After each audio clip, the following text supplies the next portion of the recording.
Smart news Bangla আপনাকে একটি opportunity দিচ্ছে টু গেট টু দাঁড়াচ্ছে কি কার কত এই ফর এক্সাম্পল এই জেলাতে কত রাস্তা হবে, এই মাইনরিটি দপ্তর থেকে ফ্রি কোচিং দেওয়া হবে কি দেওয়া হবে না। ডব্লিউবিসিএস, আইএএস, আইপিএস হওয়ার সুবর্ণ সুযোগ।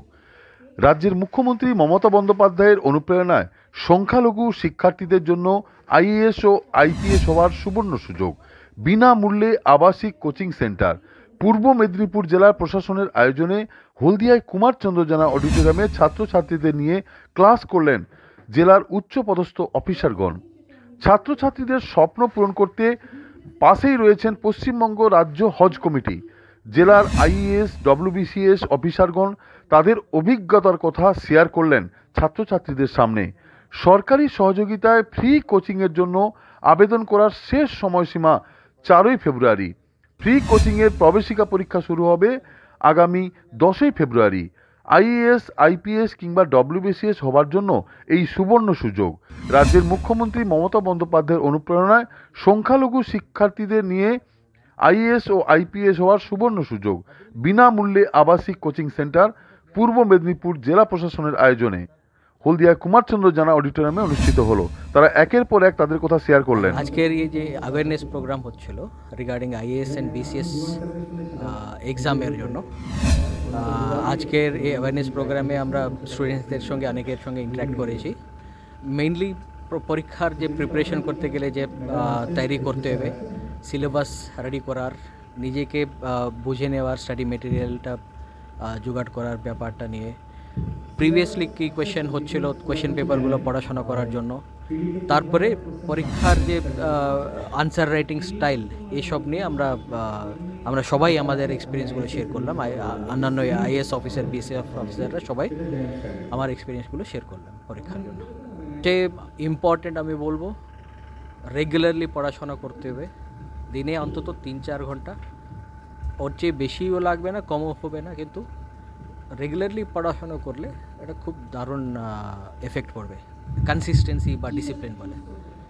সেকেন্ড টিপ যেটা থাকছে, এটা যেহেতু অনেক টাফ প্রসেস, এক পরীক্ষা 2 বছর লেগে যায় শুরু থেকে শেষ হতে, ধৈর্য রেখে খুব মোটিভেট করে, নিজেকে মোটিভেট করে এটা পরীক্ষার অ্যাপ্রোচ করতে হবে। এটা আমি বলবো সবার অ্যাসপেক্টের জন্য।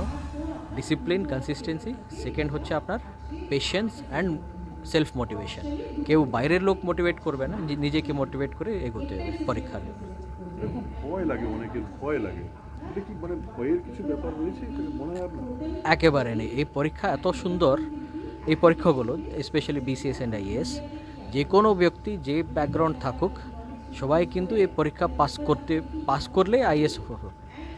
ব্যাকগ্রাউন্ড 10th ফেল হয়ে গেছে, 12th হয়ে গেছে, কোনো সমস্যা নেই।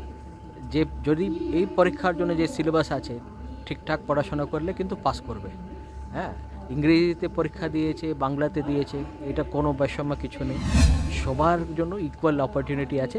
এটাই আমি আজকে সবাইকে শেয়ার করেছি। ভয় পাওয়ার কোনো কিছু নেই, শুধু একটাই ধৈর্য রাখার একটা জিনিস আছে। হ্যাঁ, দিনে 2 ঘন্টা ফেলিওর হলেও কিন্তু নিজেকে দাঁড় করে আবার second time attempt, third time attempt করার জন্য একটাই মাইন্ডের ডিসিপ্লিন একটা লাগে, শক্ত স্ট্রেংথ লাগে, মেন্টাল স্ট্রেংথ, সেটা আমি শেয়ার করেছি। স্টুডেন্টসকে বলেছি নাম্বার 1 জিনিস ওদেরকে আমরা স্টার্ট করেছি মোটিভেট করে, যে কেন civil services, why should they be in the administration, কী কী স্কোপ আছে, ওরা কী কী কাজ করতে পারবে। হোপফুলি এরা সবাই মোটিভেট হয়েছে। তারপর আমরা এলাবোরেট করেছি কী প্রসিজার এই এক্সামে প্রিপারেশন করার for IAS as well as BCS examination. And tips তো অনেক দেওয়া হয়েছে। এখানে অনারেবল সিইও এইচটিএস স্যারও ছিলেন, অ্যাডিশনাল ডিস্ট্রিক্ট ম্যাজিস্ট্রেট জেলা পরিষদও ছিলেন। ওনারা বলেছেন কী রকম পড়াশোনা করতে হবে, কত ঘন্টা পড়াশোনা করতে হবে, কী রকম সিলেবাস আছে। মিনিমাম 8 to 10 আওয়ার্সের প্রিপারেশন তো লাগেই, কেন কি সিলেবাসই এত আছে that without that much hours আপনি করতে পারবেন না। কিন্তু কি স্ট্র্যাটেজি ওরা নিতে পারে আমরা বলেছি, কীরকম পড়াশোনা করতে হবে। সিইও স্যার বলেছেন কীভাবে রিভিশন করতে হবে, আমরা বলেছি কীভাবে ওদেরকে কোয়েশ্চেন সলভ করতে হবে, রাইটিং প্র্যাকটিস করতে হবে, টাইম ম্যানেজমেন্ট কীভাবে করা হয়, এসব বলা হয়েছে।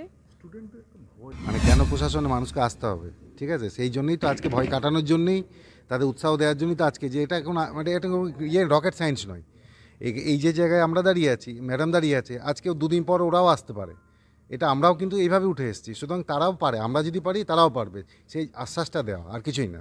মানে তারা পারবে এবং তাদের যথেষ্ট আছে, ভালো ভালো কোয়ালিটি আছে, তারা পারবে, জাস্ট একটু মানে ডিসিশন নিতে হবে, ডেডিকেশন রাখতে হবে, ডিটারমিনেশন করতে হবে, বাস। এই 3টে ডি থাকলেই আমাদের যে কোনো সিচুয়েশন ক্র্যাক করা যায়। অসম্ভব বলে কিছু নেই, চেষ্টা করলেই সাকসেস আসবে, লেগে থাকতে হবে, ফেলিওর হবে সাকসেস হবে, ফেলিওর হবে সাকসেস হবে। ইভেন আমরা 12th ফেল সিনেমাটার উদাহরণ আমরা দিয়েছি, যেটা রিসেন্ট পপুলার সিনেমা, একজন আইপিএস অফিসারের জীবনী, সেটাও আমরা বলেছি তোমরা টাইম পেলে দেখবে। মানে নিজেকে ইন্সপায়ার করতে হবে, কেন আসবো, পরিষেবা দেওয়ার তো ভালো জায়গা এটা, মানুষের পাশে বা মানুষের কাজে আসার জন্য তো এর থেকে ভালো জায়গা তো কিছু নেই। অবশ্যই ডাক্তার ইঞ্জিনিয়ারও পরিষেবা দেয়, সেটা অন্যভাবে, কিন্তু ডাইরেক্টলি মানুষের সঙ্গে কানেকশন, এর থেকে ভালো অপরচুনিটি তো দেশের জন্য ভাবা যায় না। এটা নিয়ে যদি না থাকে আপনি বড় হবেন, তাহলে আপনি বড় হবেন কী করে? ভিশন ইজ ভেরি, ওই জন্য D3, ডিসিশন, ডিটারমিনেশন, ডেডিকেশন, 3টে থাকলেই যে কোনো কিছু ক্র্যাক করা যাবে। Smart news Bangla, smart news Bangla.